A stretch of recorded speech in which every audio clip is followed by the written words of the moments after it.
Shalom saudaraku, sedikit kita akan merenungkan tentang bagaimana Tuhan bekerja melalui visualisasi yang ternyata ada unsur iman di dalamnya. Ya, ini kisah dalam Perjanjian Lama, yaitu kisah tentang Yakub. Kita tahu Yakub itu bekerja pada pamannya. Dia bekerja pada Laban yang sekaligus juga mertuanya, saudaraku. Dan di sana Laban itu kan pelit dan nakal ya, jadi dia curang. Nah, Yakub ini kan bekerja mengembalakan kambing domba, dan kambing dombanya punya mertuanya itu jadi bertambah-tambah. Nah, ini ketika mulai diatur pembagiannya, bagaimana Yakub itu bisa memperoleh kekayaan melalui perjanjian yang diubah-ubah oleh Laban. Karena apa? Karena Yakub bersandar pada Tuhan. Nah, ini sesuatu kisah yang tidak boleh diterapkan dengan sembrono, saudaraku, meskipun mengandung kebenaran. Tadi saya awali dengan kata visualisasi tindakan-tindakan profetik, tetapi sebetulnya itu merupakan langkah iman, tindakan iman. Saya bacakan Kejadian 30 ayat yang ke-36. Kemudian Laban menentukan jarak 3 hari perjalanan jauhnya antara dia dan Yakub. Maka tetaplah Yakub menggembalakan kambing domba yang tinggal itu. Jadi dipisahkan gitu ya, 3 hari perjalanan jauh. Lama loh saudaraku, orang jalan 3 hari, untuk bisa ketemu aja butuh jalan 3 hari gitu ya saudaraku ya. Ayat 37, maka Yakub mengambil dahan hijau dari pohon hawar, pohon badam dan pohon berangan. Jadi pohon apa saja itu yang dahannya hijau itu diambil. Dikupasnyalah dahan-dahan itu sehingga berbelang-belang, sampai yang putihnya kelihatan. Jadi dicungkil-cungkil begitu ya, diukir sampai belang-belang. Ayat 38, ia meletakkan dahan-dahan yang dikupasnya itu dalam palungan tempat minum. Dalam tempat minum, kemana kambing domba itu datang minum. Sehingga tepat di depan kambing domba itu, kambing dombanya ngelihat, itu diletakkan ya, dahan-dahan yang sudah dikupas-kupas belang-belang itu. Adapun kambing domba itu suka kawin pada waktu datang minum. Jadi Yakub ini tahu tempat di mana atau saat di mana kambing domba itu pada kawin gitu ya, yaitu di tempat minum itu. Nah, disitulah dia letakkan akan dahan-dahan hijau yang sudah dicungkil-cungkil, sudah dibuat belang-belang begitu ya. Kemudian ayat 39, jika kambing domba itu berkelamin dekat dahan-dahan itu, maka anaknya bercoreng-coreng, berbintik-bintik dan berbelang-belang, karena yang dilihat itu belang-belang, yang dilihat oleh hewan-hewan itu pada waktu kawin. Pembuahan terjadi, baik yang betina maupun yang jantan ngelihat ada belang-belang begitu ya. Lahirnya belang-belang, saudaraku. Meskipun tidak tahu induknya itu polos atau belang, pokoknya lahirnya belang-belang. Ayat 40, kemudian Yakub memisahkan domba-domba itu, dihadapkannya kepala kambing domba itu kepada yang bercoreng-coreng dan kepada segala yang hitam di antara kambing domba Laban. Demikianlah ia beroleh kumpulan-kumpulan hewan baginya sendiri dan tidak ditempatkannya pada kambing domba Laban. Dipisah ya, yang coreng-coreng itu dipisah. Ayat 41, dan setiap kali apabila berkelamin kambing domba yang kuat, nah ini langkah kedua, kambing domba yang gagah-gagah, yang kuat-kuat, maka Yakub meletakkan dahan itu ke dalam palungan di depan mata kambing domba itu supaya berkelamin dekat dahan-dahan itu. Kalau yang kuat, yang datang untuk kawin, dia taruh. Tetapi apabila datang kambing domba yang lemah, yang suak, yang tidak gagah, tidak kuat, ia tidak meletakkan dahan-dahan itu ke dalamnya. Jadi hewan yang lemah untuk Laban, yang kuat untuk Yakub. Berarti apa, saudaraku?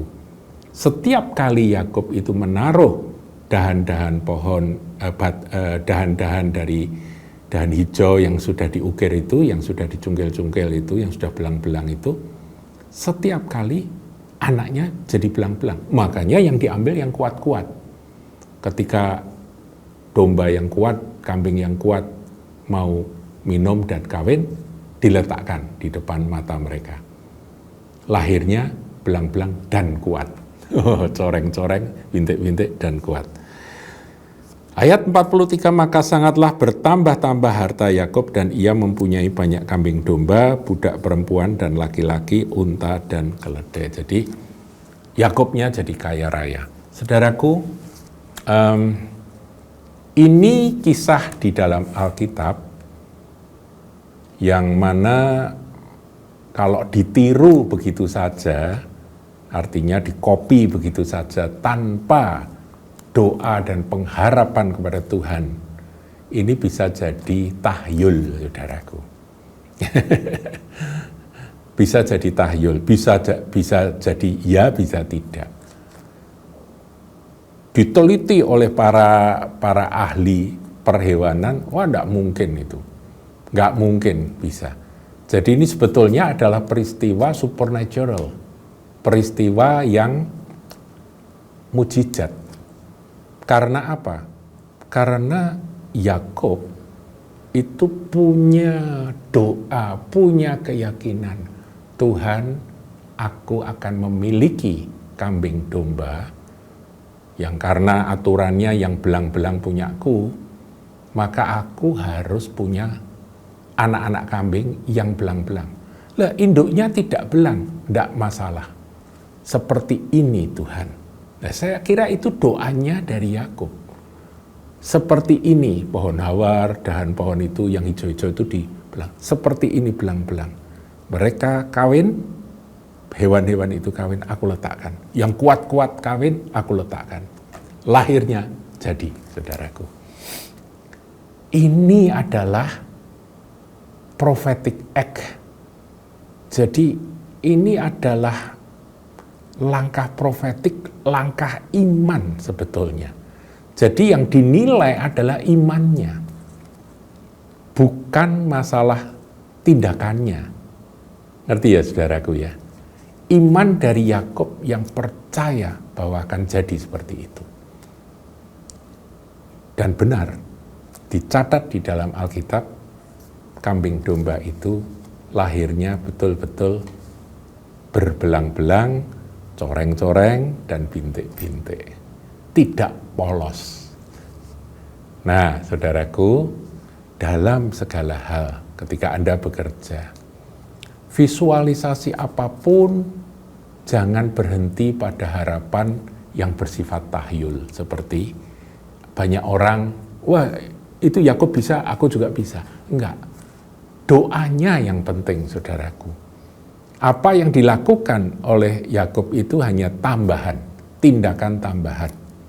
Ada yang bertanya, kalau Yakub misalnya tidak pakai cara itu, kemudian dia berdoa, puasa, sungguh-sungguh Tuhan, biar Engkau yang memberikan lahir dari hewan-hewan ini, coreng-coreng, belang-belang atau bintik-bintik, bisa apa enggak?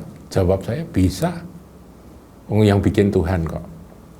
Tapi cara itu dipakai karena apa? Karena Yakub masih di atas muka bumi. Yakub butuh meneguhkan akan imannya sendiri dengan sesuatu yang dia visualisasikan, yang bisa dia lihat. Bahkan dia menunjukkan kepada kambing domba yang mau minum dan kemudian kawin itu, ini loh ya, kambing, ini ya domba, kamu nanti kalau punya anak, anakmu kayak ini. Seperti itu, saudaraku. Jadi dia punya iman, dan iman itu tentunya melekat kepada Tuhan yang menciptakan langit dan bumi dan punya kuasa atas segala sesuatu. Bukan otosugesti, bukan pengharapan yang divisualisasikan saja, tidak. tapi melekat kepada Yahweh Elohim, Tuhan, Allah dari bapaknya, ya Allah Abraham, Ishak itu yang membuat kisah ini terjadi. Jadi visualisasi, kemudian tindakan-tindakan tidak salah. Tidak salah. Seperti saudara mau dagang misalnya, mau berangkat dagang, saudara bawa barang-barang, Anda tumpang tangan atas barang-barang berkata, Tuhan berkati barang-barang ini, laku semuanya. Tidak ada yang kembali gitu ya, semua akan laku.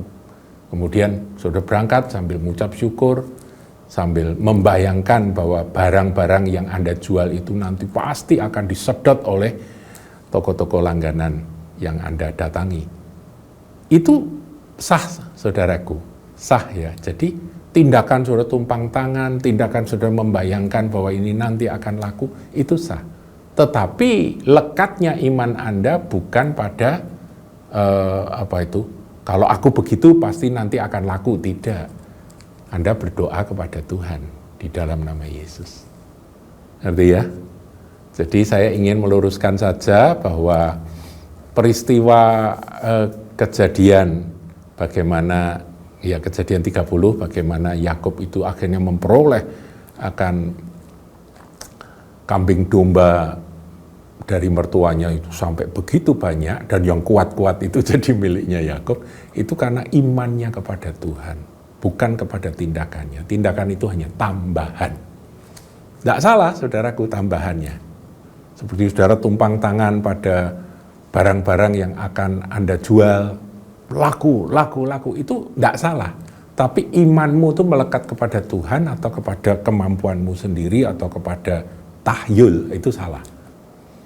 Kalau tak tumpang tangan pasti laku, itu salah. Anda mengandalkan diri sendiri, ngerti ya?